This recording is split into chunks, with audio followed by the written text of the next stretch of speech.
certain varieties of language are defined by different ways that which people speak. But of the varieties of language that we could possibly categorize, style is probably my most favorite. When you talk about style, which is a noun, you can use the adjective stylistic, but there is a different level or a different kind of discussion of style, which is actually stylized as a verb and stylization as a noun. There is a style and there is a stylization, and I would like to make that distinction right now. And I'm going to talk about style today, but later I will do a separate video about stylization. Before modern linguistics, in literary studies, there was a particular kind of research that literary scholars did, which was called stylistics. So stylistics, if you want to refer to it more accurately, you can call it literary stylistics. I'm going to discuss style in the context of modern linguistics, more often in the context of variationist linguistics. But before I discuss the style in the context of modern linguistics or variationist linguistics, we need to know that the studies of style precede modern linguistics by far. And what was that? In literary studies of styles, they were looking to conceptualize a perspective on style as a particular way of using language as is related to literary texts. In literary stylistics, what they studied was characteristics of particular genres, particular periods, particular authors, and even particular groups of texts.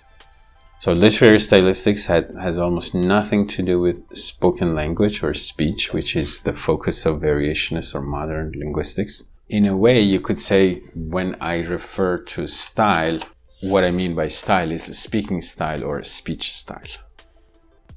I referred to the word register in the previous video in variationist research. In variationist linguistics or in sociolinguistics, the term style is very common.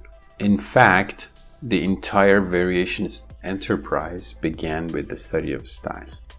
The very foundation of variationist linguistics was based on stylistic variation. So Lebov did a couple of foundational researches in which he looked at different ways that people spoke, which he characterized as different styles.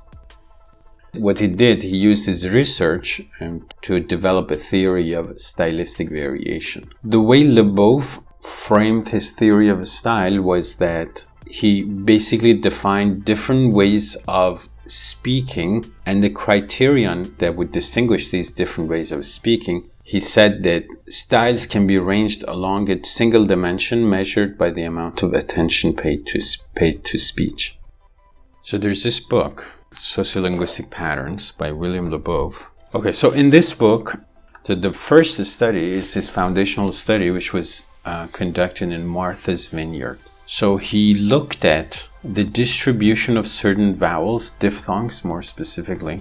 Somehow he came across the fact that on Martha's Vineyard, the local residents, they have their own way of speaking English, which is very distinct. And what Lebov did was he decided to study the way they speak. Probably the most prominent characteristic of their way of speaking is in certain diphthongs, which is the diphthongs A and A. He took these variables, the phonetic variables, he studied the distribution and frequency of these phonetic variants in the speech of these local people. And then he also characterized the speakers by age level, occupation, and ethnic group. Because that was his thinking, that the way they pronounce these sounds differently has something to do with those categories. But before that, people would just think that there is this ideal version of English, which is standard English, and that's just what English is, and any other thing is somehow not non-standard but substandard. Basically, in a way, they were saying, oh, these people don't speak proper English. There was a particular approach to the way people speak differently. There was this discipline which is called dialectology. So there were people, and linguists, who noticed that the way different people speak different dialects is kind of systematic. And they were looking into dialectal variation already, and they were trying to record the data. Still, they didn't know how to characterize this. They still were in the mindset that, these dialects are somehow different from standard English and probably they're incorrect or whatever. But people like Lebov created this methodology with which you could look at differences in speech. First of all, you could characterize them very specifically. Like, first you would accurately characterize the differences. And then you would try to see if those differences from standard English are systematic. So what Lebov did and was important was that he provided this methodology with which he could show that if you collect a big enough amount of data, you can find patterns that would describe how these people speak differently. So in a way, in other words, differences in the speech or in the speaking styles of these people are systematic and are related to categories that are outside language, like occupation, age, and all those things. There is, in a way, an interaction between linguistic factors and extra-linguistic factors. In this particular foundational study, he zoomed in on those particular variants. The New York study. Okay, so once I introduce this study, you will understand this definition. Styles can be amount of attention paid to speech. What he did was he focused on the pronunciation of R in New York. New York English is distinguished. The characteristic is that they don't pronounce the R. So New York. And so it's a non-rhotic variety of English. But people in New York do not necessarily always speak New York English. So sometimes they may speak New York English, sometimes they may speak standard general American English. What he did was he tried to figure out when people actually pronounce the R. He tried to limit the sociolinguistic environment in which he is going to collect his data. He selected 3 different stores, department store chains, Saks, Macy's, and Klein. So these different department stores represent different levels of purchasing power. Therefore, people who appear in those places are more likely to be associated with certain socioeconomic classes. These are different levels of socioeconomic status. Then you would assume that the language that these people speak in these stores would be associated with different levels of English. And he assumed that probably the higher the socioeconomic status, the more likely you are to speak standard English.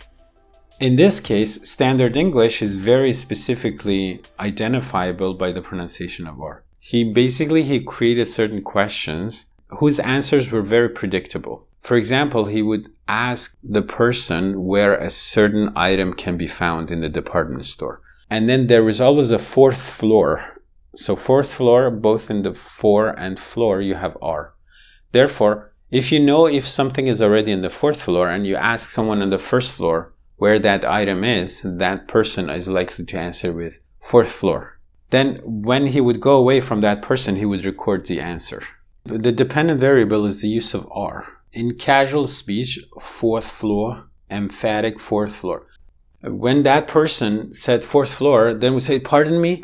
He pretended he didn't hear the answer, and then the next time the person would try to enunciate or emphasize or speak more loudly and clearly to be heard by him. And then probably if the first time they said 4th floor, the second time they were likely to say 4th floor.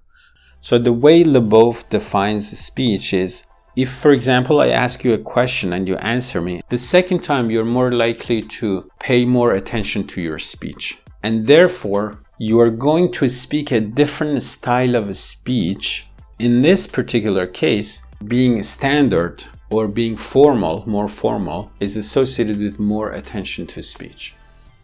One way in which you can define a style is formality. You can say different styles are associated with different levels of formality. But what Lebov is doing is he's answering the next question, what do you mean by formality? And the way he defines formality is the degree of attention paid to speech. The more formal we are, the more attention we pay to speech. Different styles of speaking are different degrees of attention that we pay to our speech. And by that, I mean the speaker paying attention to his or her own speech. Therefore, you can say that style is intra-speaker variation. The same speaker is capable of speaking the same language in different styles. Something that was very abstract now, once secret ingredient is revealed, turns out to be very fun and interesting.